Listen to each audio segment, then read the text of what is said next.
Welcome to this video. Don't worry, you're in the right space. Whether you're in a science and math-focused technical high school or embarking on the beginnings of a biochemistry major, chances are I'm sure you've done everything in your power to avoid those pesky language arts classes as much as possible. That ends today. My name is Taylor Welniak, lifetime writing lover and recent science nerd. Hopefully you'll see me as one of your peers, a 20-something just trying to make it through college. I know what you're thinking. Science and writing together? No way. Well, yes way, because this is what I plan on dedicating my life to, so I'll start today. I'm going to use this video to help you understand the 5 modes of communication, why they're important, and how you can better communicate your science with the rest of the world. First, let's start with a little introduction about each of the 5 modes. You can think of this as cataloging the different species of communication. These are listed in no particular order of importance, but first I introduce the visual mode. Think of this mode as what you can see and what messages pictures communicate with their colors and style of the image. Next, there's the oral mode. Orality has to do with sound, including but not limited to sound effects, ambient sounds, volume, emphasis, and even lack of sound, aka silence. Modes also include unspoken communication through the forms of body language and facial expression. That would be the gestural mode. Another one of the 5 modes is the spatial mode. No, not that kind of spatial. This kind of spatial. The mode where proximity, closeness between objects, as well as arrangement and organization is important to the message you're trying to get across. Last, but certainly most familiar to a good portion of you, is the linguistic mode. This mode contains word choice, the development of individual words or ideas, and what I'm doing right now, spoken delivery of previously written text. Now that you're aware of these modes of communication, I can slip into my best David Attenborough impression. To make this as painless as possible for you, we will observe these modes in their natural habitats, the real world.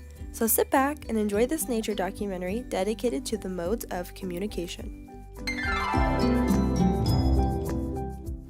The science laboratory. No writing here, right? Just pipettes and beakers and science as far as the eye can see.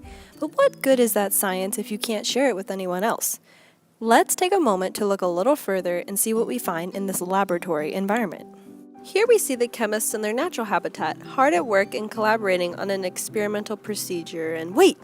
And there! Right there, do you see that? There's even a mode of communication present. While the scientists are carrying out the experimental protocol, we can use the gestural mode to look at their body language and movement.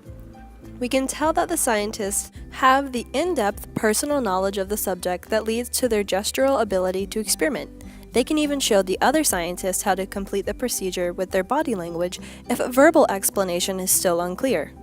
Now, what if we were looking inside the human body? Well, we'd find some forms of communication there as well. At first, the visual mode in this setting may not seem relevant, but what if I asked you to compare 3 different representations of a cell? First, this one, an actual picture of a cell.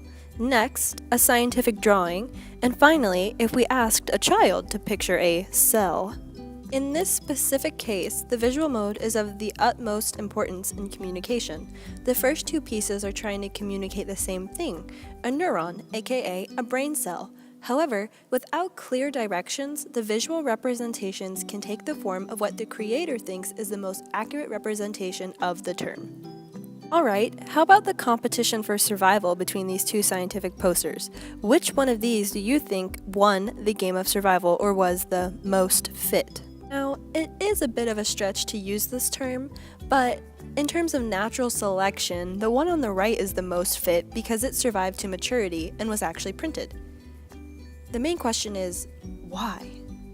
The answer to that question is quite simple, and it has everything to do with the spatial mode.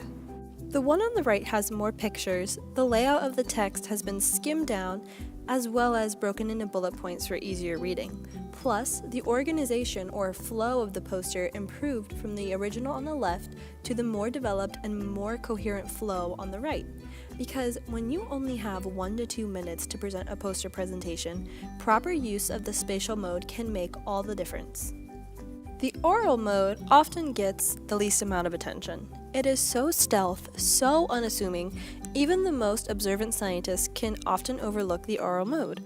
Most empiricists are trained to report what they see with the naked eye, but this mode is a master of visual disguise. That's because the aural mode cannot be seen, only heard, through music, sound effects, silence, emphasis, and accent. But, as our favorite ecologist Rachel Carson illustrated in Silent Spring, the absence of sound can often be even more impactful than the presence of the aural mode. When pesticide magnification was degrading environments and killing off individuals, the lack of noise was a signal that something was environmentally wrong. Check out her book and the rest of the findings if you're curious to know more. Last, but certainly not the least familiar, is the linguistic mode.